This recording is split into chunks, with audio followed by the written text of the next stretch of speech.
Hey there, I'd just like to ask before the video starts, if you like what you see, please give us a click on the like and subscribe buttons.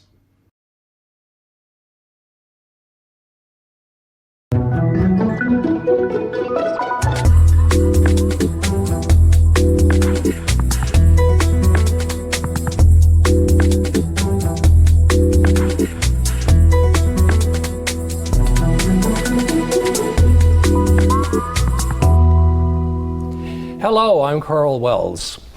My guest today has been a part of the Canadian music industry for many years, not as a musician, but as a producer. And by all accounts, you know, he must be a pretty good one, because in 2020, the East Coast Music Awards gave him the Builder of the Year award. Now, he calls himself the man behind the drape, which is not to say that he's insignificant or unimportant. No, no. Believe me, people like this man, his kind, if they weren't around, there would not be a Canadian music industry. So it is my pleasure to welcome Anthony Robert Murray to the program. Tony Murray. Karl, you often don't hear all your three names, so No. Thank you. It's a real pleasure to be here. Thank you. It's a pleasure to be speaking with you today. Yes. And folks probably know this, but I just want to point out that your dad was Tony Murray of Tony Murray Real Estate, which was a very well-entrenched real estate company in this community back in the day. Everybody knew Tony Murray Real Estate and Tony Murray. I still, Dad has passed now probably about 26 years. Rarely a week goes by when someone doesn't reference it, and of course being the junior and having the same name. Just the other night someone said, was that your dad? Yeah, exactly. And I love hearing about it. He was my hero then, he's my hero now. Anything that I learned, how to deal with people, how to have a good life, how to be a good person, all came from him, and my mother, of course, too. Your mom, Ruth. I was going to ask you if there was anything in particular that you learned from them that helped you navigate your life. I always think, like, my father was a self-made man from a poor family down in Kitty Vitty, or as he called it, God's country, and maybe had a grade 6 education, maybe didn't. It was very common back those days to leave school and have to go to work. He read everything, especially all the self-help stuff. Napoleon Hill, Think and Grow Rich, and all the Dale Carnegie stuff and whatever. Drove a taxi, met my mom. She was in nursing. I think they'd call it a nursing assistant back then. They call it something else now, an LPN or something. But, and then decided to went to work for Crown Real Estate, and then some years later opened his own, had 3 offices across the province, and an amazing success story. So I still love, and people still remember the jingles, you know, you know, they were and, fun. You know, and I can still see the signs in my mind. I can still see he was a little guy. Those bright signs. He was 5'7". It's amazing to go through your life and no one not like you. Like, nobody didn't like my dad. He was just friendly and personable, caring. He helped a lot lot. That was big for him. And I think that combined with the kindness of my mother, because my mother was from Harbour Grace, kind lady. I always say, if there's something about me that's not nice, it's not my parents' fault. They did everything great. I have a very lucky job. Where'd you go to school? Started at Bishop Field, K to 6. She only went to 6 back then. Gray flannels, blue blazer, and all the stuff that went with it. You're dating yourself now. Oh, I'm totally dating myself. Oh, I don't mind. And well, you know, I still remember the song. We love the dear old college. You know, it's entrenched in you. What color tie did you wear? We wore the double blue. But you had to wear navy blue or gray socks. I went to school one morning, I think, with brown socks on. I got in a little bit of trouble. But I really thought at 7 years old, I wasn't buying my own socks, so I didn't really think. I wore the red and blue. Oh, yeah? Prince of Wales. Prince of Wales? Yeah. But there was all the stuff. St. Bon's was gold and blue. And then St. Pat's was across the way. We'd fight with them at recess, yellow, like snowball fights. Green and gold. Yeah. St. Pat's, I think. But the gray flannels and boy, field boys don't run in the hallway and all that stuff. Were you one of those kids who, you know, had to be on the student council and helped organize, you know, events, variety shows, school plays? No, I didn't. I did none of that. No. Absolutely none. K to 6 years, I was just a normal little kid. I did do some public speaking, funny enough, you do some stuff at assemblies. And so I did like that. I guess there was a little bit of show business in me, a little bit. Middle school, it was all sports. Big music fan. But my mom played a little piano. My grandfather played drums in a band called the Commanders. They used to play at the Bella Vista. Yeah. And when he passed away, he left the drums to me. But I messed with them, but my dad asked, I wish I'd kept them. They were beautiful. Yeah. And so I guess there's some genes there, some Don't you amuse yourself every now and then by playing the guitar? Yes. Yeah. Lightly, because it's not amusing to anybody else. I don't put the work in, but it's like reading a book or watching TV. You pick it up and I just play some chords and have a little bit of fun. But I've always had a guitar. Yeah. So growing up, who were your favorite bands and solo acts? I'd say like a lot. Beatles, Stones, Led Zeppelin. I kind of like the heavier stuff. I remember in grade 7, I was infatuated with the group Kiss. I didn't think the songs were very good. I still don't think the songs are very good. The makeup? It was a whole show. The presentation. And of course, being a producer, I'm a production junkie. I can't get enough pyro and Marley flooring and concussion bombs and every toy there is. If I could have them all, I'd use them all. And I think that was fascinating. They were one of the first bands to use the pyrotechnics and everything. Yeah, and of course, I couldn't tell you for sure, but it seemed like that came before the music. Oh, yeah. Almost, all due respect. I mean, amazing career. But that's the kind of stuff I was into. After that, I think I stayed mostly like a rock and roll person on the heavier side. But then, I loved Paul Simon too. I loved Jim Croce as well. Oh, yeah. So I was sort of all over the map. But working in music was not even a consideration. My father was in the real estate business. We had the same name. You come out of school. Yeah. University. And were you kind of, what did you do at MUN? I did, I worked towards a BCom, never finished it. Okay. It seemed to me like my destiny was predetermined. Yeah. I had the same name as my father. We sounded the same on the telephone. We looked a little alike. Your destiny being real estate. Yes, and I never really thought like what do you want to, you're supposed to figure out what you want to do. I never thought about it. I just assumed. I would wait for my father to come home at night. And I was the only 14-year-old kid who knew how to buy down a mortgage because I was fascinated. I loved my dad. I just wanted to be with him. As it turns out, I didn't like selling real estate. I didn't like selling anything. But that's what people thought I would be good at. Yeah. Funny, eh? Yeah, because of your dad, I totally see that. Yeah. And again, working with him was it was a dream. Yeah. However, in 1985, you're 23 years old and you get involved with an event that kind of made you think, maybe I can do something. Yeah, it was in this racket. It was really. It was the first time that I really found anything that I thought was that interesting. And I was working part-time for John Bull Cook, by the famous bar owner. He had I did some work there. He had the catering contract for the Tina Turner shows and Supertramp, Corey Hart, Paul Young, Platinum Blonde, and all the ones that they did. So I would go down in a catering capacity and then end up working for the promoter in other little odd jobs. I mean, they never gave me anything important to do because I didn't have a clue what I was doing. But and it was the '80s, and the '80s was a fun time, but it was a weird time. Everybody, all the men had shoulder pads in their jackets, the same as I did, and we all had big boots on and whatever. But it wasn't the star stuff that never meant anything to me. Just the way how it would all come together, how the room would be empty, then it would be full. Then it would be ready. The scheduling and how it ran and how it worked from behind fascinated me. And that probably went on 7 or 8 of those, I guess, or whatever. And I just really liked it. And I didn't do much about it till about the 90s. But, the mother concert of them all back in that day was the Tina Turner concert. I mean, massive. That was some event. I spent 9 days down there.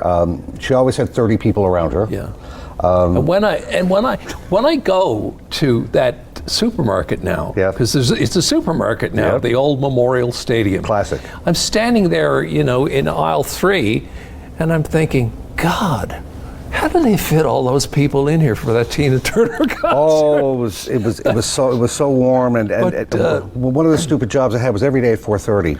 But it was magical, though, Tony. I Oh. mean, it was magical, and the performance was. I've never seen anything. I was there. I waited in line for hours to get tickets. Well, I was peeking out from behind a speaker, watching it by the side every night, with a great view. And I guess it was Bain Johnson, the furniture store at the time. They did her dressing room so that if you were blindfold and brought in there, you wouldn't think you were in the stadium. What a job they did. Oh, wow. But she was never in it. Oh. So she would come in the door and be carried out. Her feet never touched the floor. Like two guys that looked like CIA would pick her up, put a coat around her, and be gone. So I spent 9 days with her, never spoke with her once. Because Amazing. it was just, but it was just the production value. That's what got me. That's what. So after that, over the years, I mean, you did a lot of different jobs for a lot of different events, I would imagine. And what kind of skill set did you eventually develop that enabled you to become a producer? You started just like anybody starts. You started with small stuff in bars, Junctions and Club One, and later on George Street. And I still like to do some stuff at the Ship because it's such a cool little place. The thing that once I started getting up to anything that involved in writing, if I had one thing that came out of school that was natural to me, was anything to do with language or written word. And I don't think you could be a producer unless you can write. And especially today, because you on every show you're the producer, director, and the writer. It's not like Jack years of ago. all trades. Well, you have no choice because budgets have been reduced. Of course. It's great and it's not great at the same time. But that allowed me to do that. And then once you start getting into big variety shows, used to be huge in St. John's, and I did so many of them. And just being able to take a production, put it together, make sense, have a strong beginning and end, how to get into a commercial, how to get out of a commercial, all that stuff. And then it all sort of came to a head when I started doing some stuff for CBC with Rick Barnes. You worked with Rick, I'm sure, back in the day. And then that took my practical knowledge of how to do it live, married it with TV, and so now I had a complete sort of dossier of things that I could do. That's right. And that's when it all kind of went a little bit crazy. It kind of amazes me that variety TV just all of a sudden disappeared. And Nobody does it anymore. And it was huge, like Arts and Culture Center, Holy Heart, it was just Delta Ballroom. It was just steady belt going all the time. And like every fundraiser was a variety show. Oh yeah. And I did a lot of those, and for not much money because they were fundraisers. But it was a great way to learn. A great way to cut your teeth. And then not even thinking I was going to go on to do all these like award shows, 43 or 44 award shows, because when you break down an award show, it's a variety show. Oh, absolutely. With awards. I just finished the fourth one of the year the other night. You've got some country, you've got some rock and roll, you've got some jazz or some blues. Absolutely. And that's what they are. But as an entertainment forum for people to go to, it just sort of fizzled out, So, have you ever been influenced or inspired by music producers like Donald K. Donald, for example? I mean Donald's a promoter. Very interesting story. But I mean, a promoter and a producer is, I'm sure. I know a lot of my friends that don't know the difference. But promoters are risk. Tell us the a promoter's a risk taker. A promoter's a businessman. My friend Pete Quinton, who's a great promoter, just does all the Churchill Park stuff. He's amazing. But I mean, he's buying acts on really big money and hoping that people are going to show up or whatever. He's a risk taker. He's a risk taker. He's a businessman, and he's really good at it, as you can see. I'm a producer. You hire me to write your show, direct your show, give you a product. People for me that were heroes. Glenn Tilley worked at CBC. Just did something with Glenn last week. Glenn's got a great mind, and I emulated that. Dennis Parker was a huge influence. John Hutton. Yeah. All those folks from around that time. They're all pretty unflappable, too. And of course it's a great word, unflappable. Well, you do have to be calm. Yeah. And you can't, none of these things make me nervous or worry me. And that's like all those people I mentioned are just like that. But also my father was like that too. And a lot of it goes back to him. A lot of those skill set, the be on time, be prepared. Don't be prepared, be over prepared. Exactly. And third is the easy one, just be decent, be nice. Yeah. You know, Yeah. and those simple rules. I have a younger brother too, Craig, who's done very well for himself. My father, the only thing he made us do was learn how to public speak.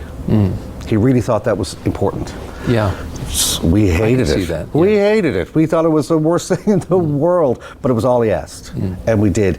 And all that did was give us the confidence to go on and be able to work at whatever it is we're going to work at. And so I was lucky I had those good mentors I just mentioned. There's others too I've forgotten. Yeah. Many. Tony, I'll kind of ask the tabloidy question. A lot of people, a lot of stars, Yes. music stars and so forth, have big egos. How do you deal with people whose ego is the size of Manhattan, as they say? Well, there's a couple of short answers. For the most part, I never really met anybody who was horrible. Anybody who's a really big star, and again, I spend a lot of my time in Atlantic Canada, so it's not, I might have started with Tina Turner, but I had a very small role. But even then, there's always so many people between them. So the rock star is always nice. Because it's nice to see you, thanks for everything, you're the best, all those platitudes. But then the tour manager comes out and says, that's got to go. That's not good enough. You got to move that over there. The tour manager is plays bad cop, and the rock star plays good cop. For the most part, anytime I've had angst, and again, I don't really have any real crumbs for you as such. Yes, some are a little more aloof than others, you can tell. But Karl, and you know this, the viewers know this, they're people. They have headaches and get bad bellies and get nervous. And anytime I see somebody, especially before a show, looking upset, 9 chances out of 10 it's nerves. Yeah. They've got to go that's right. perform in front of a lot of people. And listen, we all don't feel well every day. Yeah. But you got to do it. So for me. So you have to kind of forgive them for that. They get a pass. Yeah. But what you do is when you're sitting around to write the next production, and you need someone in the cast, a certain instrument, a guitar player, a fiddle player, or whatever the case may be, you make sure you pick the one that's easy to work with. Yeah. The best one might be difficult. The second best one is a dream. The second one gets the gig. So I'm guessing there's probably nobody where you've said, I'm never going to work with him again, or... No, but there's some that you would just say, it would be okay if they weren't there. I can work with anybody. I'm sure you have as well. But you want positive people around. You want people. You spend a lot of time together. Yeah. And there's just it's just being nice goes a long way. You got to have talent as well. Sure. What is the biggest production you've ever been involved with? The award shows are always top of mind because there's so much of them or whatever.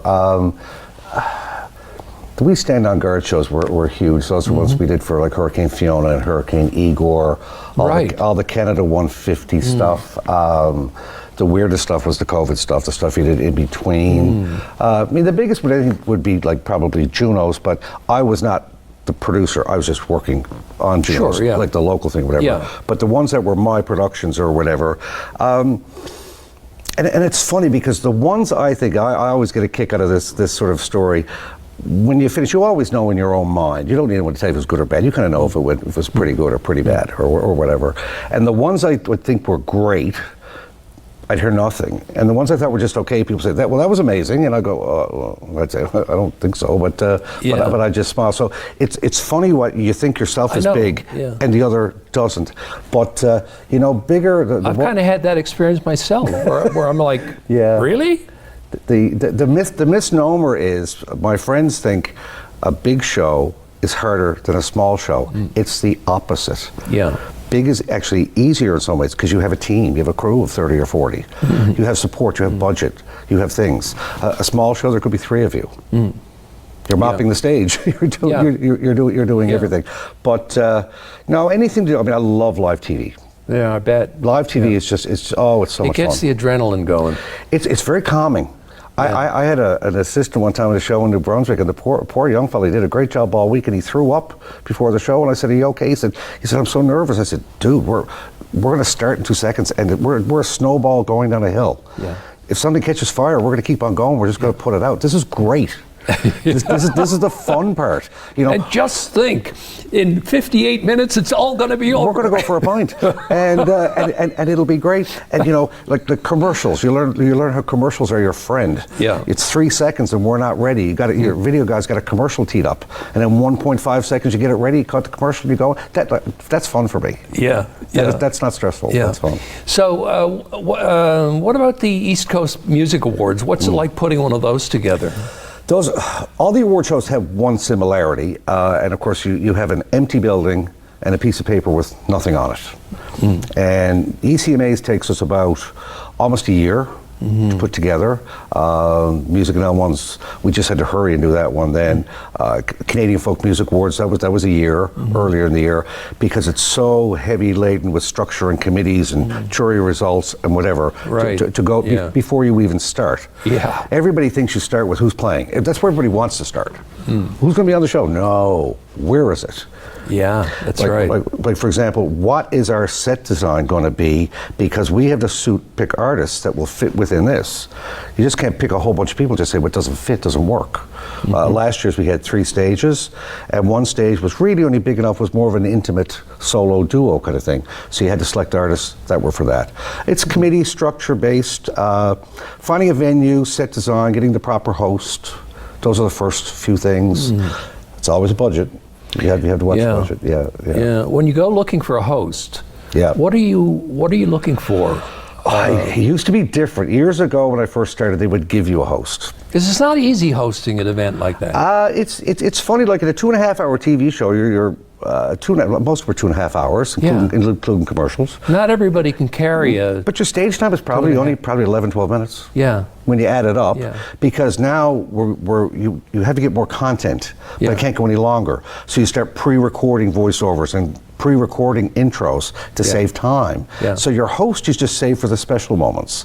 So getting off to a good start. I had Matt Wright hosting the Music and L Awards the other night, and then Matt's thing is to say less words, as he was saying to me. And I've worked with Matt before, and it was just gold. The best hosts are trying to carry the show, not take over the show. Different shows, different hosts. And Matt Wright, we should point out, is a stand-up comic, right? He's wonderful, yeah. But I've done shows with every one of them, from Mark Quitch, Johnny Harris, and musicians, and David Doyle, Kim Stockwood, and Alan Doyle, and on and on. And they're all great. Yeah. You know, Phil Churchill, the ones, and everyone. I tell you what's tough, 2s and 3s. Solos, I can control the solo, because I can say here to do this, here to do that, here to do something else. And even a comedian, you don't have to be funny all the time.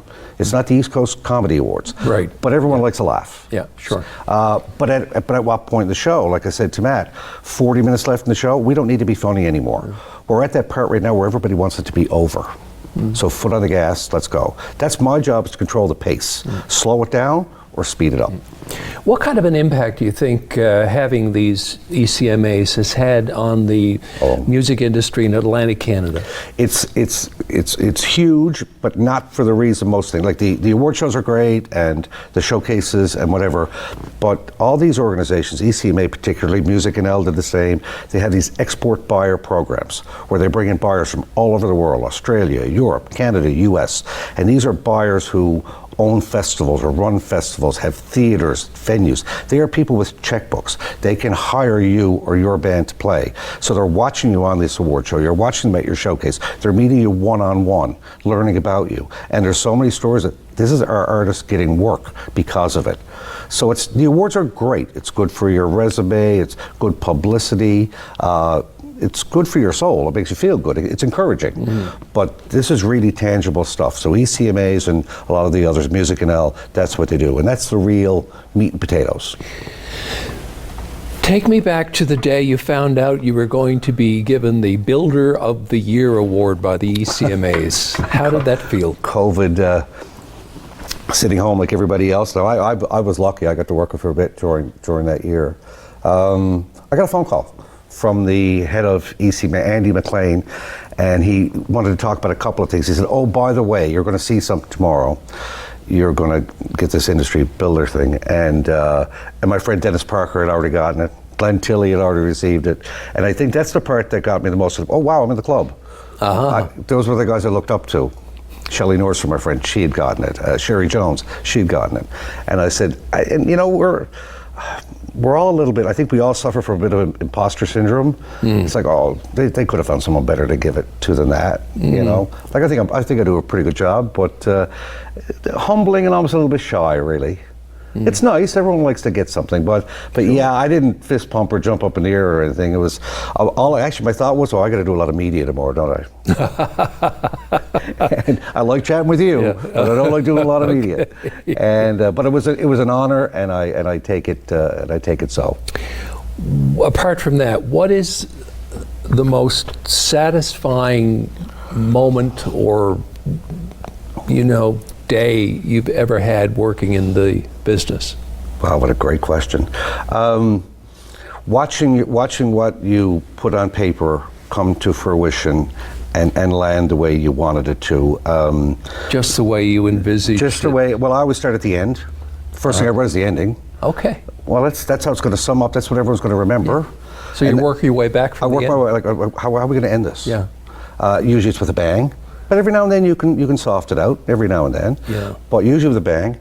Like, who's the right artist? How are we going to do it? The collaboration, the setup, the design. How are we going to light it? How's it going to sound like, and all that. Can you describe a really good ending you came up with that you were really happy with? I like most of them. I like, you know, the collaborative things. I always say there's about 3 ways to end a show. I like the one where the show starts with music and ends with music. Yeah. Like somebody coming out at the end saying, "Well, folks, that's our show for tonight."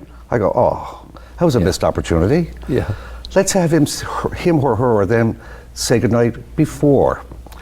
The third way is that the music can break down in the middle and someone jumps up and goes, "Well, hey folks, that was our show tonight." Yeah. And then like, take it away guys, and carry on, whatever. Yeah. I would say Rose Cousins in the Halifax Metro Center, or Scotiabank Center now. Our friend Stuart Jolliffe had passed. He was an icon in hotels and music support. And he loved Rose. And so she basically sang a song for Stuart. And that's what I think it's the only time I've ever closed a show with a ballad. And it's a little risky because it's not what people expect. Yeah. But you could have heard a pin drop in that room. I got the shivers through now. But usually it's a big extravaganza and a bang, you know. Shannigan won the Lifetime Achievement Award at Music Now the other night. So obviously they close it. Sometimes it writes itself. Yeah. It's the same with getting off. Like getting off. You've got to get off strong. You never recover if you don't start well. We're out of time. But well, that was fast. It's been great having this chat with you finally, Tony. Well, Karl, thank you very much. You're welcome. And that's it for this edition of Karl Weld's Point to Point. Thank you for watching, and we will see you again next time.